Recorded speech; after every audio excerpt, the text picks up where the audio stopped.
I studied a bit of psychology and also have some field experience. And what I found was, I did shadow counseling with degree social workers. And what I found was their license was so limiting to them. They couldn't really help people.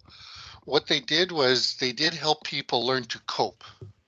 Okay. So, uh, you can help them emotionally deal with and kind of live with their problems, but not much more than that, you know. And because I didn't have that license, I was able to actually give them life skill ideas, and as such, I could routinely out counsel the counselors. Now, what was precisely limiting about their license? Uh, it has been a while, but I found that again, they were able to help people cope and just live with instead of fixing anything. Like nutrition was one of the things I brought to the table in that, Mhm. and the counselors themselves, especially the guy that ran the place, were thanking me for making their job much harder. But clearly, they're going to be more effective when they bring that into their routine. So you're saying like if the people weren't getting good nutrition, the counselors would just be able to help them live with that, but you would actually be able to help them try to change their diet? Or I'm still trying to imagine what you're saying, how this works, in terms of the specific issues. It just never occurred to them. But And you were actually able to try to help them change their behaviors. the clients. Yeah, I'm trying to understand. Like you explained that you had this difference between Hmm. what the licensed people could do and what you're able to do. So I'm trying to translate that into something specific. One um, one session I had with a good friend of mine. Uh, this young man was married, and his wife he and his wife would go, very young couple, like not even children yet, and he was upset that his wife would want an ice cream at the like Assiniboine Park or something, and it would cost them like $2.40 for an ice cream when they can spend, just a little bit more than that on a whole gallon of ice cream at home, right?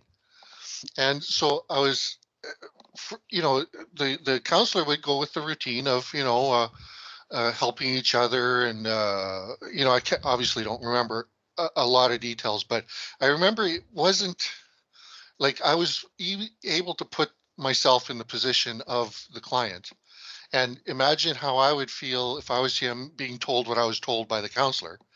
And I just remember it being very superficial and very, like, I've been through counseling my whole life as well. And it just never helped because I found that, whatever they were trying to help me with was, again, just trying to help me cope and not really giving me any real world solutions.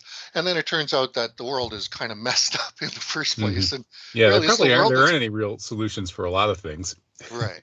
but maybe Yeah. there are for some. But what I found was on an individual level, I could much more easily, I don't know, maybe it's because, they'd seen hundreds of clients and here I am on my first few, but I could so much more easily put myself in their position and then imagine ways that I would deal with these things. And so the remedies I gave him were about love, about, you can't carry a whole gallon of ice cream to the park, so why not? So it's worth it to spend a little bit extra. I mean, it's important to be able to have that leeway type of thing. Hmm. So, and the guy, he listened to the counselor and he was like, yeah, yeah, okay. And he listened to me and his face lit up. I mean, he really did see the way Hmm. once Well, I you're was able. probably increasing the sum total of happiness in the world if you're helping somebody enjoy ice cream in the park. Yeah.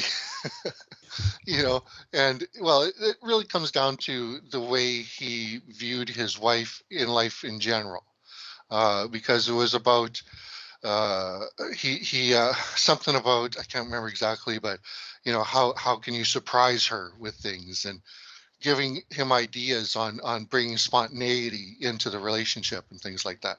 Yeah, yeah. So Actually, making one's wife happy is definitely a good thing. Oh yeah, definitely helps the household brighten up. So now to apply that to the real world is I'm meeting incredible resistance. And I want to know where, like, people say, oh, you're being frivolous. They're saying I'm being somewhat obsessive and repeating myself. Now, I'm not, are you familiar with any of the other hosts on Rev Radio? Well, there's Mr. Rowe, who produces me, Mm, and Jim Fetzer, okay. and I'm trying to think of who else. Probably there's probably a couple others that aren't Mm, coming to mind right now, but yeah, not all of them right. So you're by not a long familiar shot. with Noreen, I guess. No. Okay. So I do a show with her every Monday into Tuesday morning, midnight, till 2 a.m. Eastern. And Yeah, that's past my bedtime. right, that's right. And she won't even, like, she asked me not to bring this up on her show, even though I think it is not the ultimate answer, but where we to get started on the road to understanding how to take this world back begins with this. I listened to the last couple of shows, and Ken Meyercorey, Ken Meyercord. Yeah. okay, Yeah. helped give me kind of a springboard to get one of the main ideas across. In that he said something like whether or not, the Cold War was really about ideologies or was it just nation states competing. Hmm. And you pointed out that there's all this posturing with Russia, which isn't even communist anymore. And I would suggest that Soviet Union was never communist. They called themselves communist to give themselves what they called left cover. They had a propaganda image that I saw, and it was supposed to be of Lenin's kitchen. And it was just a simple little wooden table by a simple little window and some wooden chairs. And this is how we all live because we're all communists, which I think is a load of bollocks, of course, because Lenin never lived like that. He lived in a palace, didn't he? He had a posh lifestyle, which now, so my one of my main things is, how after 9/11 there was Giuliani, there was Cheney, there was Rumsfeld, and they would take little clips of them saying terrorism, and you would see these little short clips, terror, terror, terror, terror, terror, terror, terror, right? Yeah, I Remember remember that? those. Okay, so we could do the same thing today with communism and on Rev Radio and listen to people, communism, Hmm. okay, just over and over again. What is now? So I am for picking up a dictionary. And if we want to figure this out, we want to learn how to trust each other and learn how to help each other properly. We better sort out this language, the way we use language, because calling mass murdering, psychopaths communism is like, calling a bank robber a school teacher and training us all to be angry with school teachers because we think school teacher means robbing banks. Hmm. Yeah, Okay. I think yeah, I agree somewhat with that. I mean, obviously, the communist ideology is not the same thing as these regimes that profess it. And it's the Yeah, same with any other ideology or religion for that matter. People who, exactly. like if there's a war, just pick any war coming out of Europe or the United States or the West or even in the Americas, anywhere over the past however many centuries, and say, oh, it's Christianity's fault, right? That's a Christian war. Well, obviously it's not. It's that Christianity maybe played some role, but probably not very much. Well, I think obviously religion has been the basis for a lot of conflict and a lot of divide and conquer. No, And I disagree. I think it's very parallel to what you just said about communism, where there's a Karen Armstrong book about this actually that shows that people like for instance the wars between Muslims and Christians in Spain, the conquest and reconquest and all of that, it wasn't just Christians versus Muslims. It was this Christian prince allying with that Muslim prince against that other Christian prince, and right, on and on and on. It's all about power. People are trying to maximize their power, and then they use these ideologies to do that. yeah, that's what I mean. if I can adjust what I said, that religion in general has been used as an excuse. Mhm. Not that it's the cause, but it's been used as an excuse to pit us against each other. Mhm. And And to this, communism and capitalism too, which are um, religions, by the way.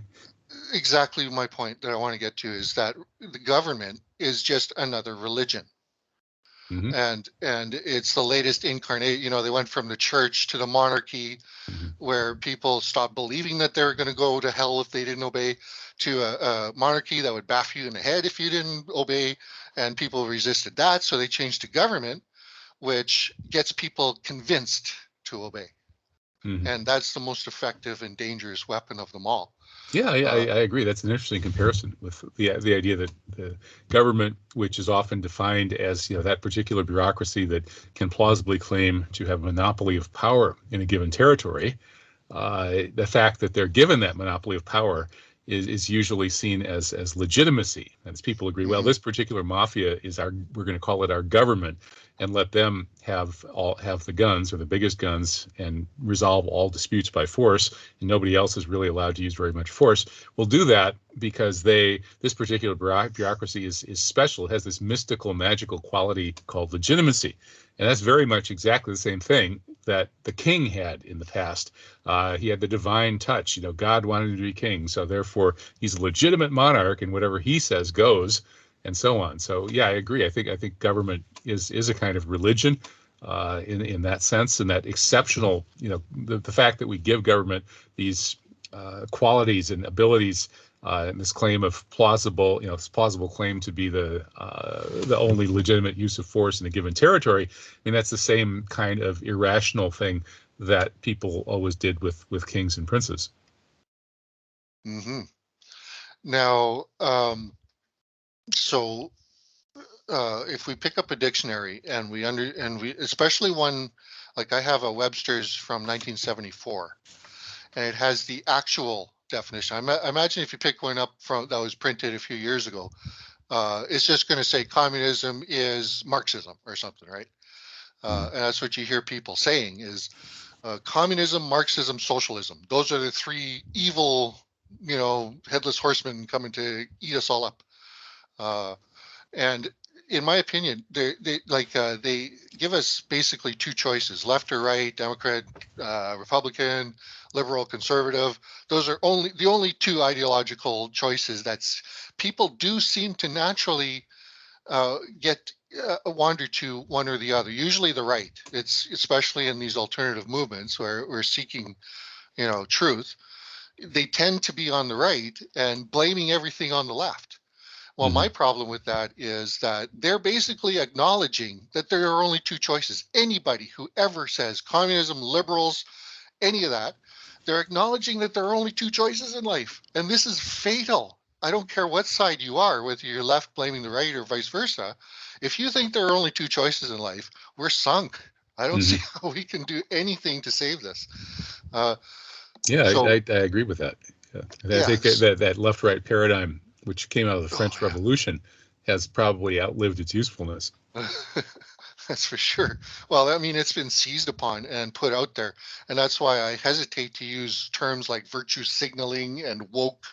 I mean, all of those terms they just pop out of nowhere and all of a sudden they're supposed to help us analyze things. No, we're born with the answers. All of this Bible and books and stuff. No, I think that's all programmed into us already by our creator. And so for me, the answers are within, and that's where we need to start looking. And that's where I think people resist and don't really want to hear from me too much because, I don't point my finger. You point your finger, you look at your other three fingers, they're pointing right back at you. And that's where we need to start looking is how do we communicate? How do we treat each other mainly? Hmm. Yeah, Because this reminds growing, me of the famous line in the Quran that God does not change the condition of a people until they change what is within themselves. that's powerful. That's exactly what I'm trying to say. And people don't want to hear that. They want to hear how, who to blame and how much should we hate that person we blame Mhm. is Yeah, right. basically. And that's so interesting to analyze, right? That you see so much of this kind of scapegoating where people are trained in organized hatreds. And of course, the most influential political philosopher of the 20th century, was Leo Strauss's mentor, Carl Schmitt, who analyzed politics as the domain of organized hatred. And he said that, Mm. any group that's brought together by hating some other group, or perhaps individual, I suppose, would be a political group. And if any other basis for group organization is not political, so that's how he defined the political. And then if we jump ahead to Rene Girard, maybe the greatest all-around thinker of the 20th century, he did this analysis of scapegoating. And he showed how throughout all of human history across cultures, people tended to resolve the chaos, the escalating chaos and conflict in their social group by turning in hatred against a scapegoat and expelling, or more likely murdering, the scapegoat, lynching someone and blaming them. And then after doing so, discovering that act of lynching the scapegoat somehow brought the community together and ended all of the dissension and chaos and violence. And so then the primitive tribe would say, wow, that scapegoat that we just murdered must have had some divine quality. It must have been a god. So they build a statue to him, and every year they do a sacrifice in front of the statue, whether human or animal. And that's the basis of paganism. So Girard says that's where all human community comes from. So if you put Wow. Schmitt and Girard together, you can really do a very profound analysis of a lot of what we're seeing in politics today. Mm. And, I am a frequent visitor in the Rev Radio chat room. And that's, what I try to get people across is they're talking about, going to the White House and people swinging from ropes. And it's like, people, this mob mentality, you Mm-hmm. really think that's going to get us anywhere? Yeah, And wish, I understand how they feel that way. I mean, I have those same feelings myself. Like you look at some of the crimes these people have committed. Go to whodidit.com, I think it is, and just see the list of the 9/11 perps, Mhm. and most of them are still alive. And, Mhm. I understand the anger where, Mhm. the first reaction is, the justice system has failed. And so we need vigilante justice. Let's go lynch these people. And I think that's a normal and natural reaction, but it may not be the most productive reaction, to say the least. Exactly. Yeah. And that's kind of where I'm focused. I'm focused on remedy, not on revenge, and not on emotional response. Like I try to get across to people, don't let your emotions govern your thoughts. Other way around, people. You got to make your thoughts control your emotions. Don't shut off your emotions. And also don't let your anger turn to hatred, because wishing death is wishing hate is basically fomenting hatred, and that will only hurt us.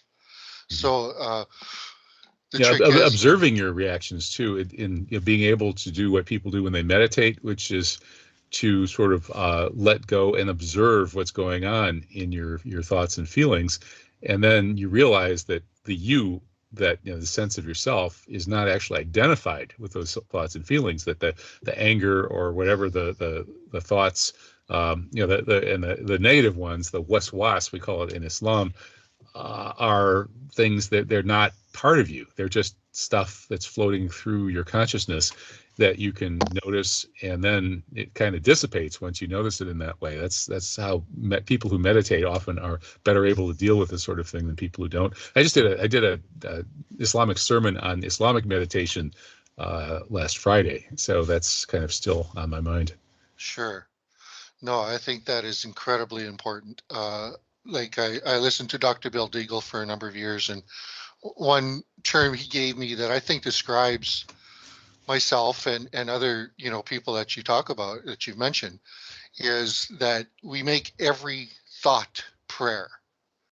Our Mhm. every thought is thanks to creation, and just being introspective and figuring out ways that can help us in our journey, which invariably helps the world. We put out that kind of creative energy that helps the whole world heal and start to grow again. And so anything wishing ill on others, I say, be careful on whom you wish ill. You never know who gets the wish and who gets ill. because these are wizards and they can easily reflect hostile energy right back at us. Mhm. So that's why And it's even so if they don't even have to, I mean, it's hostile energy naturally just reflects and is surrounds kind of the person who's experiencing it. So there's kind of right. a built-in aspect to that where you're punishing yourself Yeah. through anger, and often, even if you have a really legitimate cause for anger, you're actually doing yourself a favor to let go of it, and sometimes even to forgive the perpetrator. People say, well, how can you love a pedophile? Well, what if love cures that pedophile and makes him not a pedophile anymore? You just saved a lifetime of children being victimized, haven't you? It's not about lovey-dovey, touchy-feely. It's about understanding that love is way beyond any kind of emotion. I define, it's really hard to define life, but I define it simply as this: love is life, hate is death. So we're born in love. And if we want life to flourish, we have to learn to love and understand that there's no such thing as conditional love. You can't say, oh, I love him, but not her, but not, or her, but not him, or whatever. If you either love or you don't, it's a light switch. It's on or off. And That's interesting, and there is in the real in the practical world of politics and sometimes self-defense. There are situations where one has to take practical action that may seem incompatible with a constant feeling of love, and so I wonder, sort of how do you deal with that when, obviously there, so many examples. I don't even really need to go through them, but just for example, you mentioned elite pedophiles, for example, and psychopaths. There are people who are really born without the kind of built-in emotional and cognitive safeguards that keep most people from crossing the line too much.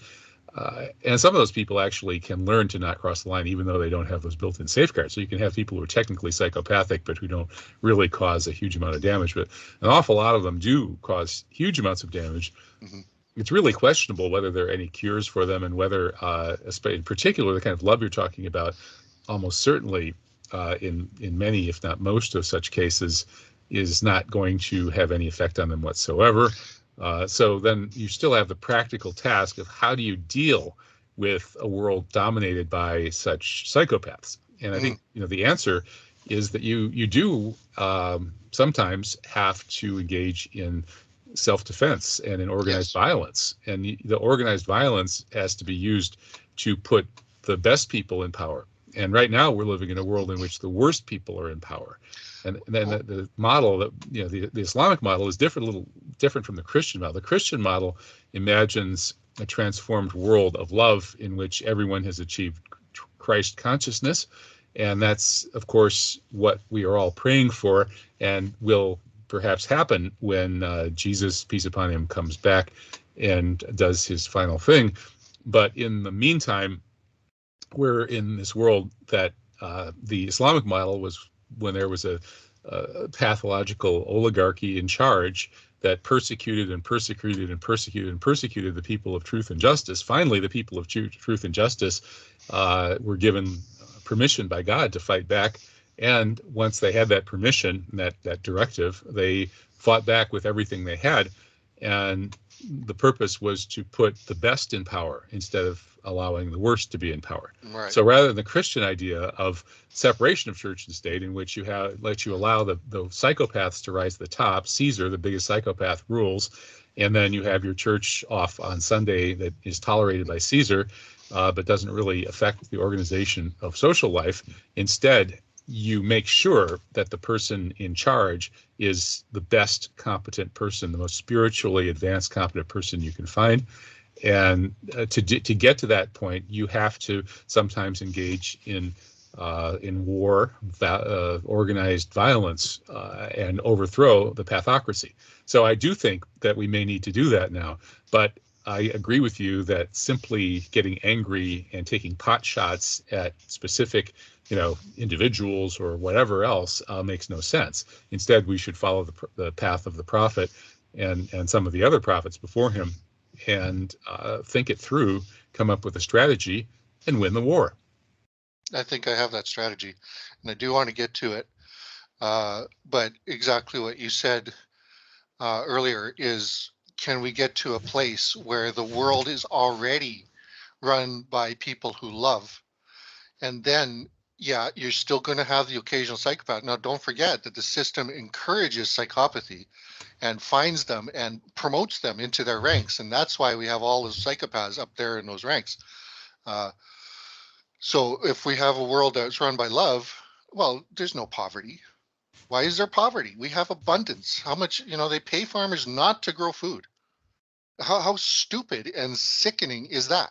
Paying farmers not to grow food because otherwise the price of food would drop.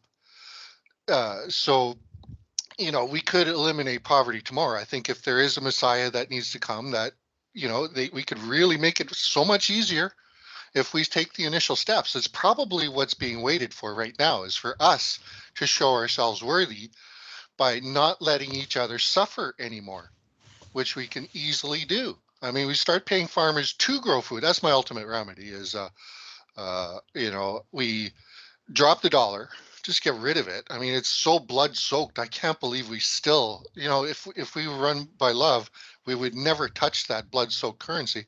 We could Absolutely. And usury soaked as well. It's created it is the creation of each dollar is an act of usury. Right. So,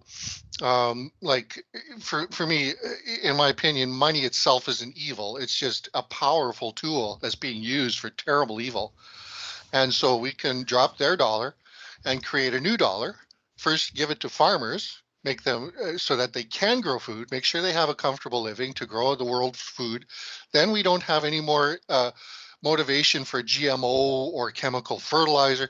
We can actually use organic farming practices. We can use robot drones to do weeding instead of chemicals, and robot drones for that instead of dropping bombs on people. Don't give any to DARPA anymore. Starve them out. That's how we deal with these guys. We don't swing them from ropes. We just, withdraw our participation, withdraw our consent, our complicity with them. That's how we get rid of them. It doesn't matter who they are. Just stop listening to like every time I listen to a radio show and it's Biden this and Pelosi that, and they're lost. They're never, ever going to fix thing one if they think that they can fix the government the way it is today. We have the power. We just got to stop giving it away to them. So you make the basics, food, clothing, housing, basic food, basic clothing, basic housing. You can easily make that free to the world. And now, like I say, it's organically grown. It's actually got nutrients in it. And now all of a sudden the population is healthy. They're not going to want to sit on a couch and play video games.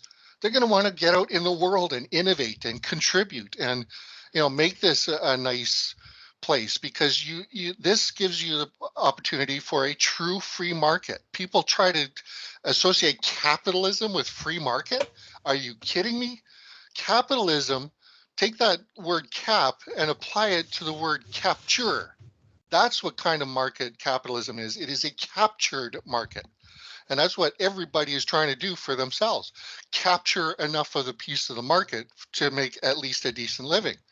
That's what we're all stuck doing. And it ends up making us have to profit off each other instead of, working towards each other, giving the system our energy instead of each other. And that's what love would bring. So, pick up a dictionary and you look up the word communism. It literally means common ownership by all. It doesn't mean government control of everything. It means the exact opposite of that. And that's what people don't like. Well, of course, Marx thought that if the working class rose up and seized power, then the state would wither away and communism would emerge naturally. And of course, that never happened, and the anarchists had predicted that it would never happen. And there was a big debate in the 19th century between the communists, socialists, Marxists versus the anarchists. And the communists and socialists and so on said, we have to overthrow the government, seize state power. And once we do that and make rational decisions in running the society, then gradually the state will wither away and we'll get this kind of natural communism of people, from each according to his abilities, to each according to his needs. But it turned out that the anarchists were right, because we did see communists seizing power all over the place, And they and became the state themselves. they became a state themselves. And that leads to the observation that maybe the anarchists and libertarians have a point in their Hmm. analysis of human nature, which is that it's people are probably sort of made weak, and I think the Quran even says that man is created with certain weaknesses, including the very what Christians call the deadly sins, and the other sins, including laziness and selfishness and so on and so forth. So when you look at the various experiments in so-called primitive communism, where a group has gotten together and said no more individual ownership of anything, we're all going to collectively work the fields and make a little factory and so on. There were a bunch of these religious groups that did that here in the United States in the 19th century. And then again in the 20th century, the hippie And movement here. included these. Yeah. Yeah. And they last for a while, but they quickly start to break up, because I think there is a sort of built-in desire for property or Hmm. territory in human nature. Privacy. Most animals are territorial, Hmm. and take my cat for example. He's marked out a certain territory, and goes and visits the neighbors and makes his rounds around it. And I noticed I'm kind of like that too. I sort of enjoy making the rounds around my little 2.5 acre territory in the woods here, and I think that territoriality is very much built in to Hmm. our whole our personalities, and so property is kind of built in too. And so this notion of completely abolishing property, and then social status and hierarchy, which are connected to property, is probably a pipe dream. However, if we look at human experience down through the ages, it's true that the extent to which we have property accumulation and social status based on that is just way off the charts compared to almost all other places and times. So we might rationally argue that we should strive to get back in balance into a world with less stratification and Hmm. hierarchy, and emphasis on property, and huge differences in property ownership between different people and groups. Yeah, reduce that, but trying the idea that you're ever going to completely get rid of that desire to have property, and a certain amount of healthy competition, that's I don't think that would ever happen, and unless maybe God willing, Jesus will come back and somehow teach us how to do it. But until then, I don't know. Well, I'll tell you, that's why I certainly don't advocate communism. I'm just trying to get people to distinguish real communism, because all a communist is someone who agrees to abide by the edicts of a commune in order to live there. That's all. You can't say, being child sex slave trafficking, psychopathic mass murdering, demons qualifies them as communists. Are you kidding me? Look at how they've demonized these innocent people. You mentioned, they tried communes. Well, isn't that what the Amish are? The Mhm. Amish Yeah, is a right, commune. right. And actually, if you talk to some of these libertarians, you find that ultimately, they're supporting these kinds of communes. Yeah. Hoppy or whatever his name is, that theoretician. I remember reading his stuff, and he ends up, saying that since we shouldn't have a government, the way people should govern themselves is sort of by deciding which group they want to belong to and what rules that group should have. And so, some group of people will get together and live on the same property or area. Maybe it's a gated community, or maybe it's a hippie commune, or what have you. And they'll make the rules. And if you want to live there, you have to abide by the rules, whether it's the Hmm. condo bylaws or the commune's bylaws, or some, religious edicts, or whatever it may be.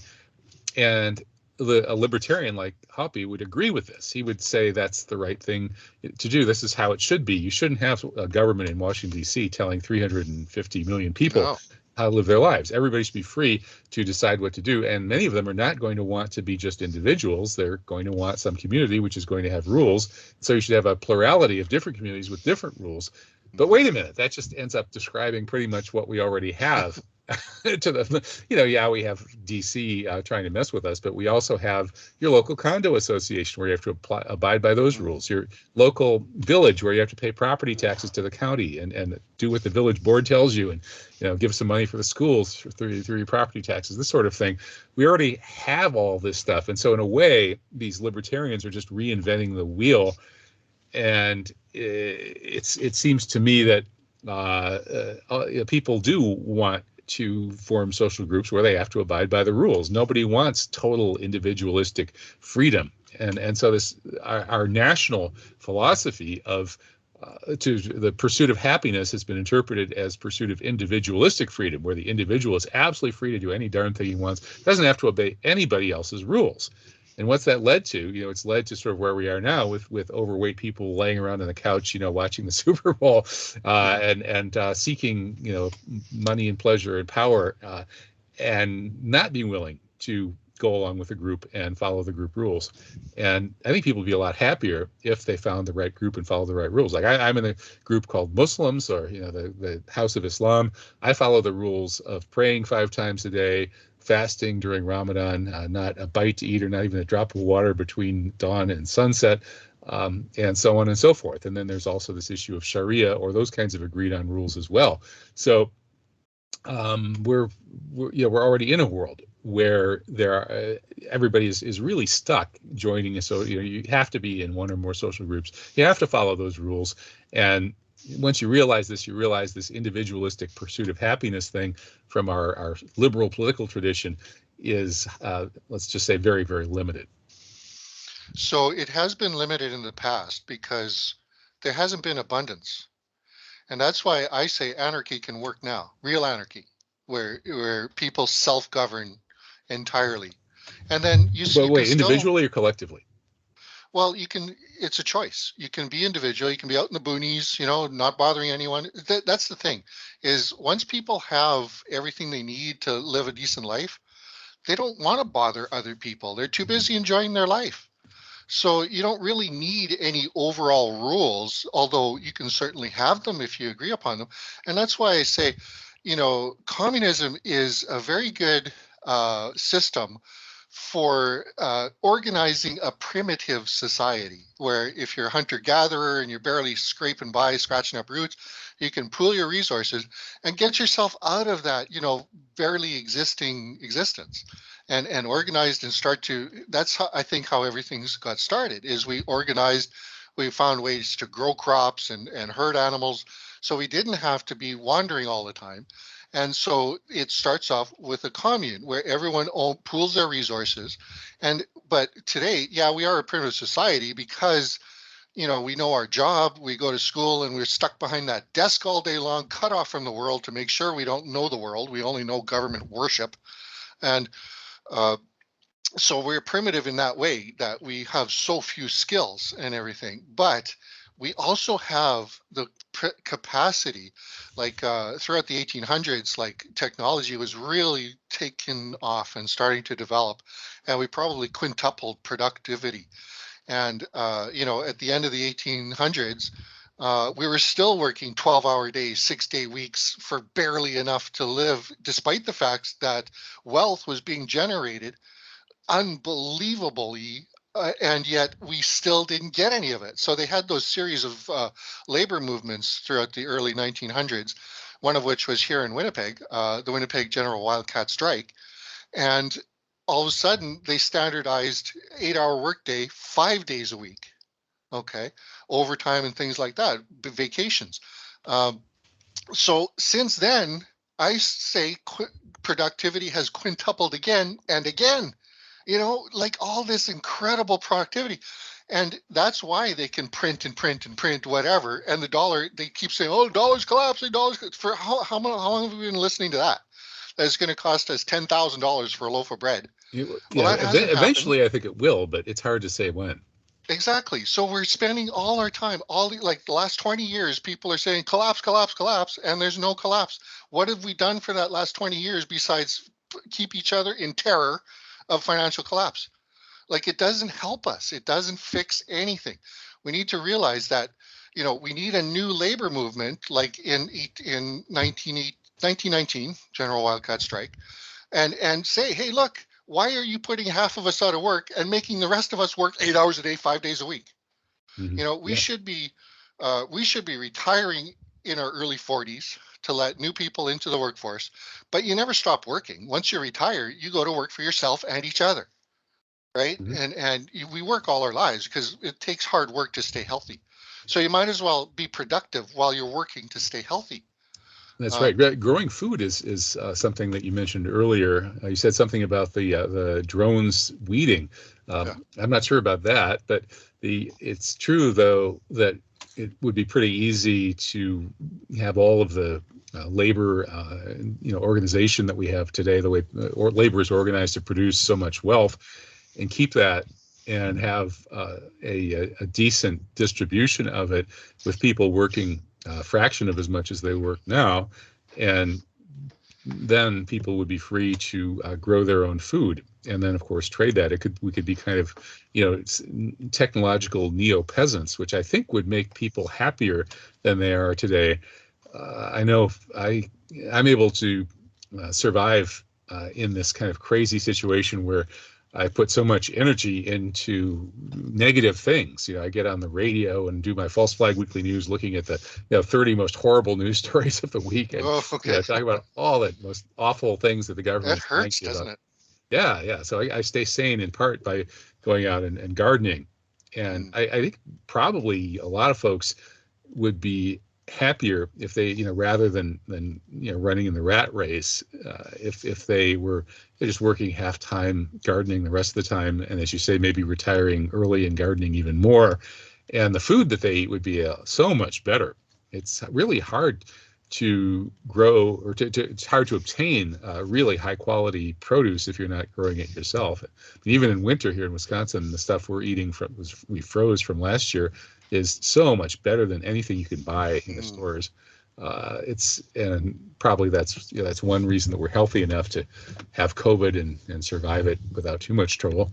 Uh, so I think that, yeah, that's this kind of the issue though is again, human nature is such that it's kind of hard to turn things around, from this world where people are taught to compete for resources and status in a particular way. How do you unteach them? How do you find a different, a different model that will be adopted by masses of people quickly?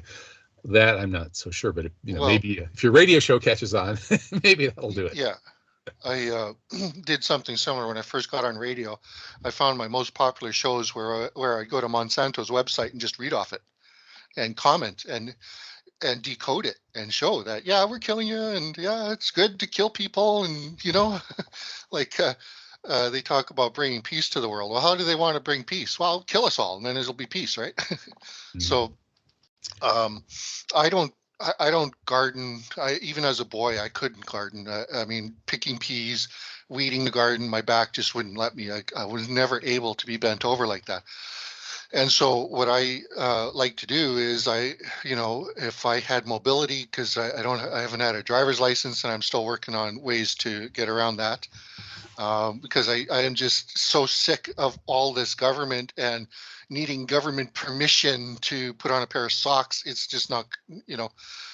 So what I would do is I would be happy to go around to the farms and help them fix their tractors. That's what I'm good at. I'm good at mechanics and figuring things out, wiring Oh, cool. diagrams, and yeah. So Maybe that maybe you should invent a really good weeding drone. well, it's been experimented on, and I'm pretty sure that's exactly what we would be using had that technology been developed for that purpose instead of dropping bombs, right? Wow. Well, if you ever get one, I'll be happy to try out a prototype for you. Yeah, for sure. I actually mentioned that to Nighthawk, and he was pretty warm to the idea.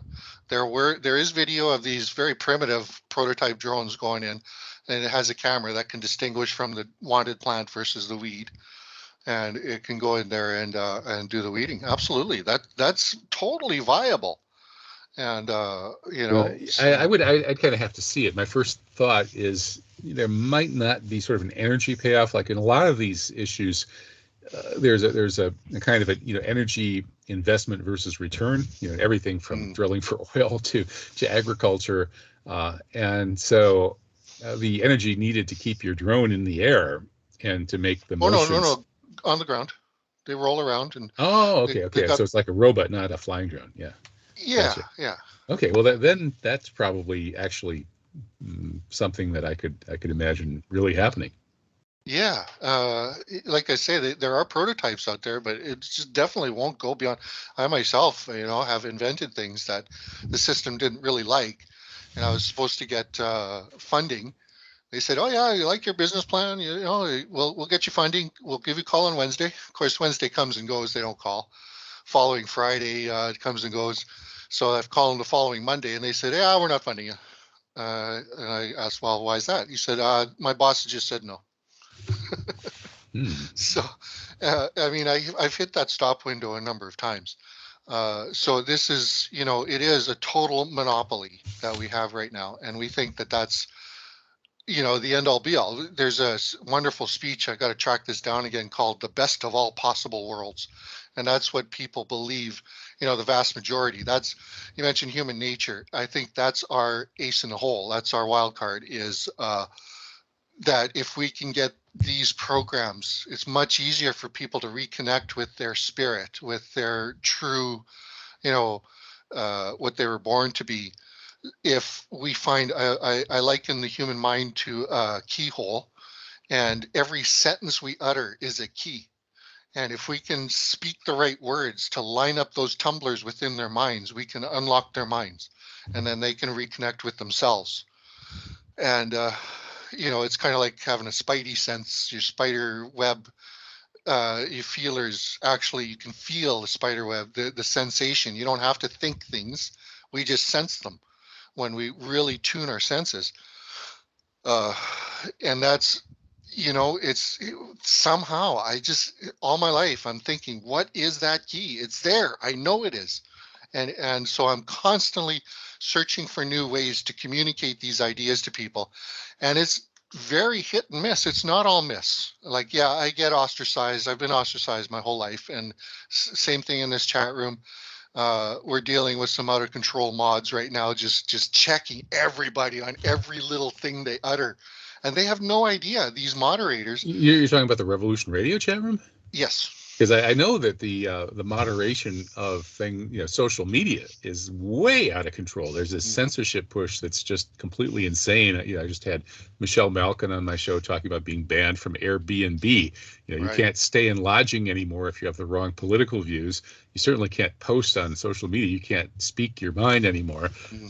The First Amendment here in the United States was supposed to apply to all of the public sphere, and it's pretty hard to argue that social media hasn't become the public sphere. But hey, I guess it's the corporate sphere, and they can censor us all they want. But I'm kind of That's surprised right. because it's Revolution Radio struck me as kind of the last bastion of no holds barred free speech. And obviously people are saying things sort of illegal or incitements to Right. violence or Right. libelous or anything like that. Hmm. They would be moderated Which they naturally. should be, right? Yeah. There's not. I got no argument with that. Like Ahmad, basically the CEO of Rev Radio, was in there. Like, I get bullied all the time, and people don't realize that they are censoring just like Facebook.